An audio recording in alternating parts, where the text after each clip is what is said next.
Bismillahirrahmanirrahim. Assalamualaikum warahmatullahi wabarakatuh. Nah, dalam kesempatan kali ini Pak Yusuf akan bercerita tentang sahabat Nabi, di mana sahabat Nabi ini namanya masih Pak Yusuf rahasiakan. Dan sahabat Nabi ini terkenal karena perjuangannya dalam memeluk Islam. Nah, jadi kenapa perjuangannya? Karena dulunya sahabat Nabi ini pemeluk agama Majusi. Taat banget. Nah, tapi berkat rahmat Allah dan perjuangannya untuk menemukan kebenaran itu sungguh-sungguh, akhirnya ujung-ujungnya ending ceritanya sahabat Nabi ini masuk Islam. Dan jasanya terhadap umat Islam itu luar biasa. Yang mengusulkan ke pembuatan parit ketika perang Khandaq, itulah orangnya.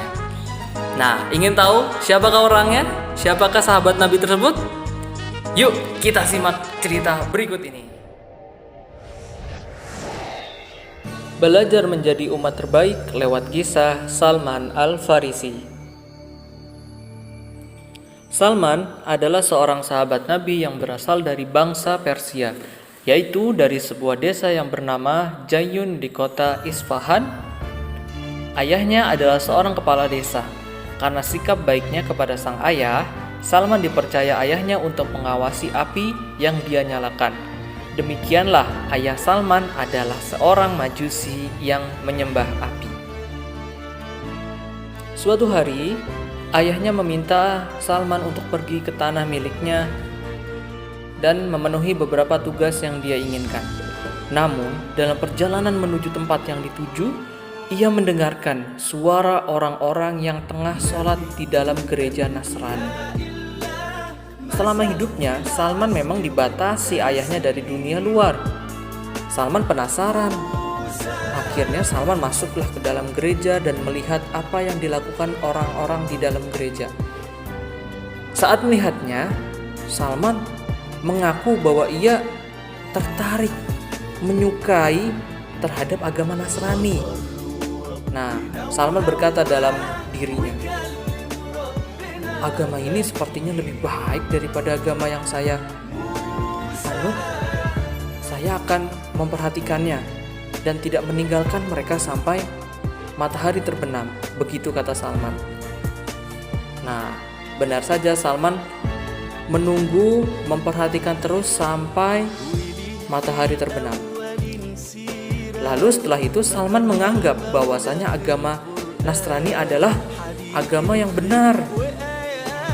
Dia karena sudah tertarik kepada agama Nasrani, bertanya dengan orang-orang yang ada di dalam gereja, dari mana asal agama ini? Orang-orang menjawab, dari Syam. Negara Syam terkenal pada saat itu termasuk 4 negara, yakni Suriah, Yordania, Palestina, dan Lebanon. Nah, setelah bertanya seperti itu, Salman teringat ayahnya yang menyuruhnya untuk pergi ke tanah ayahnya. Nah, karena Salman tidak menjalankan tugas ayahnya dengan baik, ayahnya mengirim seseorang untuk mencari Salman. Kenapa sampai malam ini Salman gak pulang-pulang gitu loh. Akhirnya setelah ketemu, Salman diajaklah pulang. Nah, ketika bertemu dengan ayahnya, ia menceritakan apa yang dialaminya, termasuk ketertarikannya Salman kepada agama Nasrani.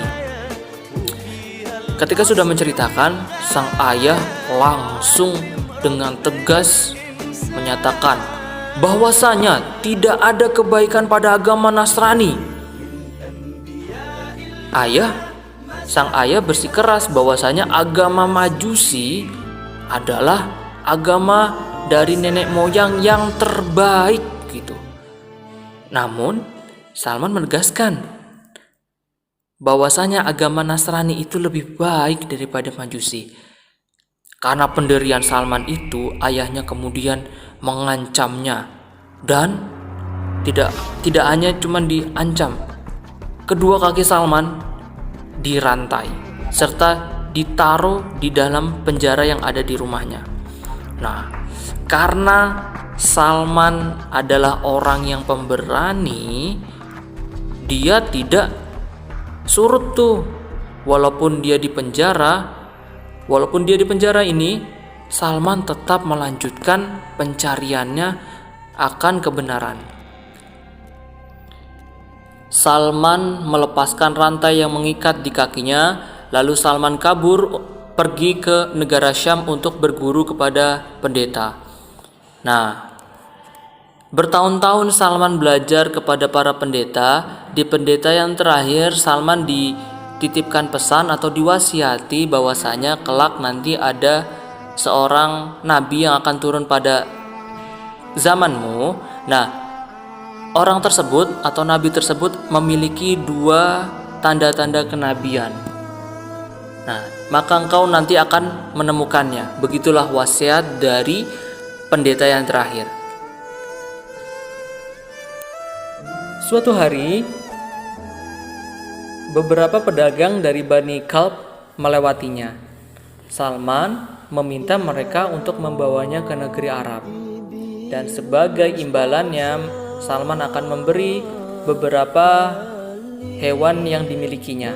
Namun, ketika mereka mendekati Wadi Al-Qura, yakni daerah dekat dengan Madinah, mereka justru menjual Salman sebagai budak kepada seorang Yahudi.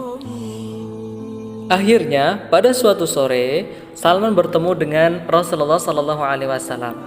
Ia berkata kepada Rasulullah, "Ya Rasul, telah sampai kepadaku bahwasanya engkau adalah seorang yang soleh. Engkau memiliki beberapa sahabat yang dianggap asing dan miskin." Salman menyerahkan bekal atau sedekah kepada Rasulullah.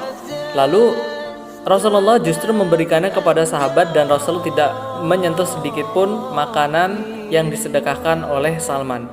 Di hari berikutnya, ia memberikan makanan juga kepada Rasulullah, tapi dengan akad yang berbeda, yakni hadiah kepada Rasul. Nah, karena akadnya berbeda, yakni berbentuk hadiah, Rasul pun memakannya. Pada pertemuan ketiga, Salman datang ke Baqi'ul Gharqad, yakni tempat pemakaman para sahabat Nabi, yang mana saat itu Nabi tengah menghadiri pemakaman salah seorang sahabatnya. Saat itu Salman menyapanya dengan sapaan Islam, "Assalamualaikum." Dan kemudian berputarlah Nabi untuk menjawab, dan tanpa tersengaja kain Nabi tersibak sehingga terlihatlah punggung Nabi. Salman berkata, "Saya mengenalinya." Lalu Salman membungkuk, menangis serta mencium Rasulullah. Nah, pada saat inilah Salman mengikrarkan syahadat di depan Rasulullah SAW. Alhamdulillah. Wallahu a'lam bishawab.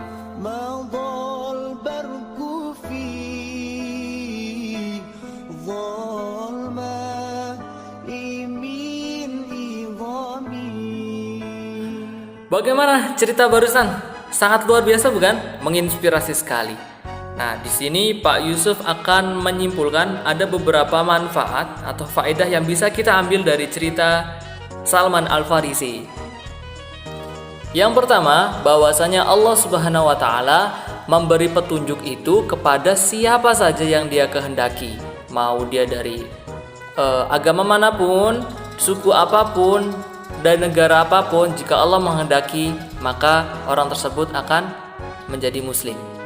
Yang kedua, barang siapa yang bersungguh-sungguh, maka ia akan mendapatinya. Karena di balik kesulitan itu pasti akan ada kemudahan. Yang ketiga, bahwasanya agama Nasrani ternyata mengimani Nabi Muhammad sebagai nabi yang terakhir.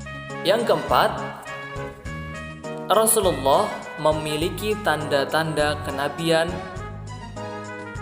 Yang kelima, yang terakhir, bahwasanya penuntut ilmu haruslah mencari kebenaran ilmu itu tidak didapatkan dengan hanya berdiam diri di rumah. Nah, sebenarnya masih banyak sekali pelajaran yang bisa diambil dari cerita Salman Al-Farisi. Nah, jika teman-teman sekalian menemukan apa saja cerita hikmah yang bisa diambil dari cerita Salman Al Farisi, silahkan sampaikan ke Pak Yusuf atau Bu Maya. Sekian cerita dari Pak Yusuf, kurang lebihnya mohon maaf. Assalamualaikum warahmatullahi wabarakatuh.